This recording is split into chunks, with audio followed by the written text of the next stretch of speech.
and develop what I gave you. Get up. Don't sit there. Get up and begin to stretch and use what I gave you, because He's placed that potential within us. And so many people, sadly enough, go to the grave with their potential. They never develop what God has placed within them, but it is there. It's sort of like I told you all before when I had my GTO back a few years back. I had that GTO, man, I was so good. I like, anybody else like power under the hood? I like power. I had that GTO, and I remember on the speedometer there, it said 200 miles an hour. It had an L82 engine in it, just like my Corvette had back years ago. Man, I love to get there. You start that up and you hear the windows behind you start to rattle a little bit. People come on, yeah, there's power under this thing. And I'm not going to tell you where, and I'm not going to tell you when, but one time I saw that speedometer get up to 147 miles an hour. Now you know what that was? That was going pretty fast, wasn't it? Now, if you guys tell my boys that, I'm going to deny this, amen? 147 miles, and it still had so much pedal left to go. I'm like, wow, that was amazing to just feel that power. 147 miles an hour. And you know what? It would go all the way up to 200. But I didn't take it up to 200. You know why? I didn't have faith for 200. The potential was there. I could have increased and went all the way up to 200. I never saw the complete, thank God, potential for that GTO, amen? But it was there. It would have done it if I would have just pushed it a little further. And we have that potential within us for greatness, but we got to stretch ourselves. We got to push ourselves a little bit further. It doesn't mean because where we're at right now doesn't mean we can't go further.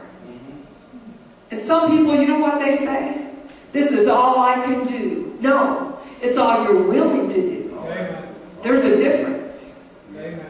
But when you trust in the Lord and you want to go on from glory to glory, you want to go on to greatness, and you say, okay, Lord, I'm going to stretch myself a little bit. I know I have that potential. I'm going to put my foot to the pedal just a little bit more, because I know this baby can get up to 200 miles an hour. Amen? We have to stretch ourselves, because He's placed the potential within us. What is it that you want to do with your life? Often I'll ask the kids at juvie, they're there because they're in trouble. And many of them think I can never do anything with my life. And I'll say, what would you do with your life?